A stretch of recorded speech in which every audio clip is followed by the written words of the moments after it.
Thorpe के अनुसार learning का वर्गीकरण कैसे दिया हुआ है, ठीक है ना, कि लर्निंग जो है वो दो प्रकार की होती है, एक रेस्ट्रिक्टेड लर्निंग होती है, ये इंपॉर्टेंट है भाई, ये चीज़ें जो है ना कि लर्निंग का जो क्लासिफिकेशन थॉर्प के अनुसार दो भागों में विभाजित किया गया है, एक रेस्ट्रिक्टेड लर्निंग होता है, एक फ्लेक्सिबल लर्निंग होता है। देखो कोई भी कैंडिडेट यदि ये वीडियो देखता है तो ये चीज़ें जरूर समझ ले, दोनों चीज़ों को, वेरी वेरी इंपॉर्टेंट है, जब भी आप पेपर उठा के देखोगे क्वेश्चन इनमें से जरूर आपको मिलते हैं।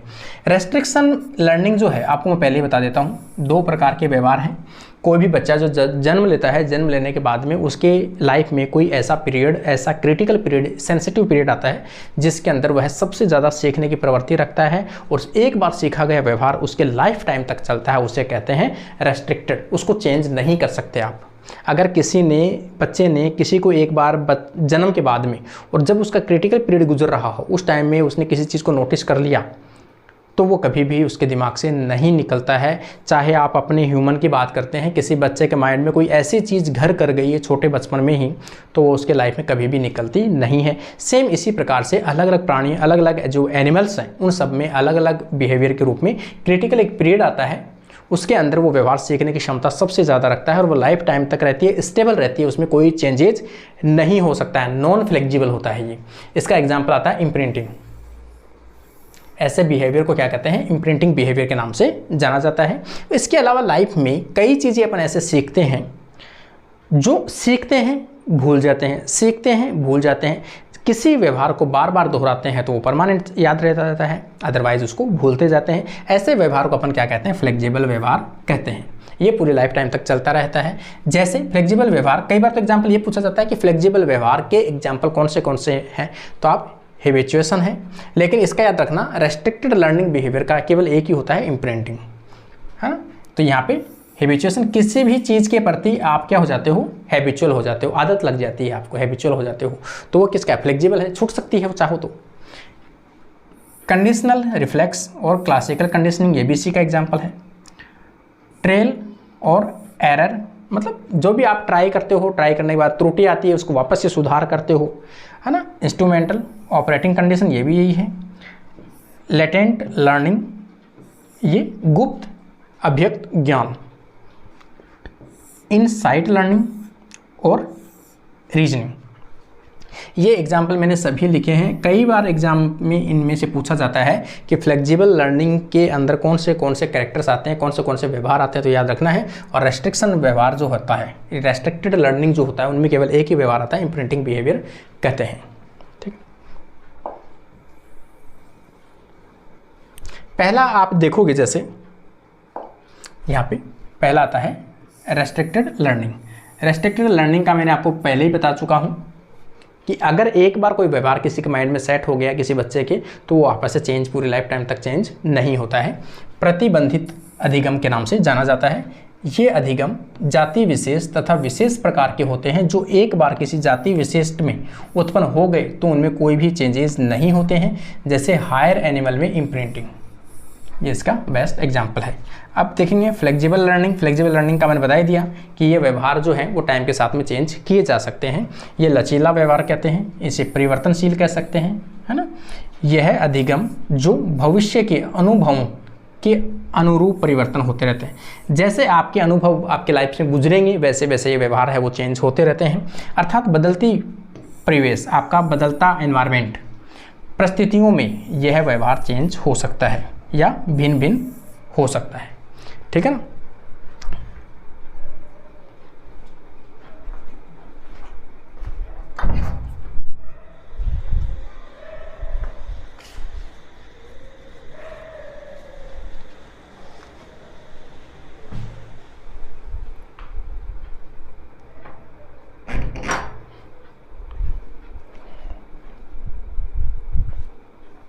जैसे इसमें कुछ एग्जाम्पल अगर आप देखोगे तो मैंने अभी भी बताए हैं आपको फ्लेक्सिबल के एग्जाम्पल कौन से हैं। हैबिचुएशन है, क्लासिकल कंडीशनिंग है, ट्रायल एंड एरर है, और इसके अलावा लर्निंग नॉर्मल जो होती है वो वाली है।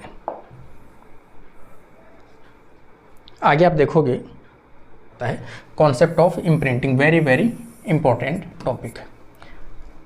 अध्ययन की अवस्था, जंतु या प्राणी की जीवन काल का एक वह समय जिसमें वह सबसे ज़्यादा सीखने की प्रवृत्ति पाई जाती हो। ठीक है ना, प्रत्येक जीव, प्रत्येक प्राणी के बच्चों में एक ऐसा पीरियड, ऐसा क्रिटिकल टाइम पीरियड आता है जिसमें वह सबसे अधिक सीखने की प्रवृत्ति रखता है और वह सीखा गया व्यवहार उसके लाइफ टाइम तक रहता है, उसमें चेंजेस नहीं होता है। उससे अपन कहते हैं इम्प्रिंटिंग बिहेवियर। प्राणी अपने अनुभव और ऑब्जर्वेशन बिहेवियर से लाइफ टाइम कुछ ना कुछ अर्जित करता है या सीखता है, लेकिन जीवन में कुछ ऐसे क्षण आते हैं, ऐसे टाइम आता है जब ये अधिगम लर्निंग के लिए अत्यधिक संवेदनशील होते हैं, मतलब अधिक सीखे जाते हैं। वो इनमें सीखा गया व्यवहार अपरिवर्तनशील होता है, जिसे इम्प्रिंटिंग कहते हैं। कुछ व्यवहार जो लाइफ में आप सीखते हो वो कभी भी लाइफ में नहीं भूल पाते हो, या व्यवहार वो चेंज नहीं होता है, उसे क्या कहते हैं, इम्प्रिंटिंग कहते हैं। इम्प्रिंटिंग पर सर्वप्रथम कार्य किसने किया था? तो हैनॉर्थ ने किया था, हैनॉर्थ ने किया था। लेकिन इसको जो पब्लिसिटी है वो किसने दिया था? तो लॉरेंज ने दिलाया था। यहाँ पे आप देखोगे इन्होंने एक्सपेरिमेंट किया था, जैसे अपन देखेंगे बतख और गूज या गीज के ऊपर एक्सपेरिमेंट किया था।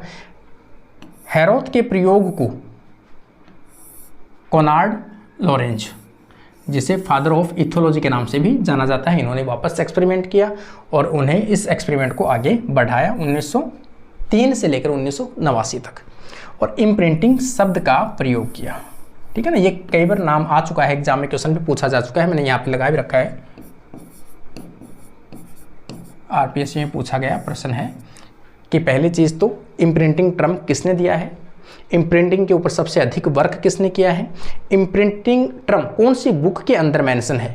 ठीक है ना, तो यह नाम किंग सोलोमॉन्स रिंग के अंदर क्या है, मेंशन है। इस बुक के अंदर इसका नाम मेंशन दिया है, नामक बुक में दिए गए हैं। इन्होंने गीज के अंडों पर प्रयोग किया था। ये भी आपको याद रखना है कि इम्प्रिंटिंग का प्रयोग जो है वो किसके ऊपर किया था, तो जो गीज है या गूज है उनके अंडों के ऊपर प्रयोग किया था। यहाँ पे जो बुक है ये वही है, किंग सोलोमॉन्स रिंग, है ना, ये वाली बुक ही है ये, अर्ली चाइल्डहुड लर्निंग। इसकी दूसरी जो बुक है ये कौन सी है, जो अपन कोनार्ड लॉरेंज की जो बुक देख रहे हैं, पहली बुक ये है और दूसरी बुक ये है। इसमें से इम्प्रिंटिंग जो टर्म है वो इसमें दी थी, है ना, इस वाली बुक में। ये आपको वेरी वेरी इंपॉर्टेंट है, हमेशा आपको याद रहना चाहिए। प्रयोग इन्होंने किस पे किया है, गीज के ऊपर प्रयोग किया था, ये भी आपको इंपॉर्टेंट है। आगे आप देखोगे यहाँ पे इन्होंने क्या किया है, एग लिए अंडों को इंक्यूबेट में रखा। इंक्यूबेटर जो होता है जिसमें पर्टिकुलर टेम्परेचर के ऊपर मेंटेन किया जा सकता है, उसे इंक्यूबेटर कहते हैं। इंक्यूबेटर में अंडों से बच्चे निकले और लॉरेंज ने अपने जूते, जैसे मान लो कि अपन कहें कि फ्रिज है, फ्रिज के जैसा इंक्यूबेटर होता है, उसके अंडों को कहाँ रखा, फ्रिज के मतलब इंक्यूबेटर के अंदर रखा। और जैसे वो बच्चे अंडे से बाहर निकलेंगे, हैचिंग होगी, तो उस टाइम पे उन्होंने क्या किया, पूरा गेट नहीं खोलते थे। वो केवल क्या करते थे, अपने इस प्रकार से गेट खोलते थे कि जो कलर्ड शूज़ पहनते थे सिर्फ वो ही नीचे दिखते थे। बच्चे जब बड़े बच्चे मतलब जब हैचिंग हुई, बच्चे निकले, तब भी वो केवल शूज़ दिखाते थे और दाना डालते थे अंदर से और गेट बंद कर देते थे।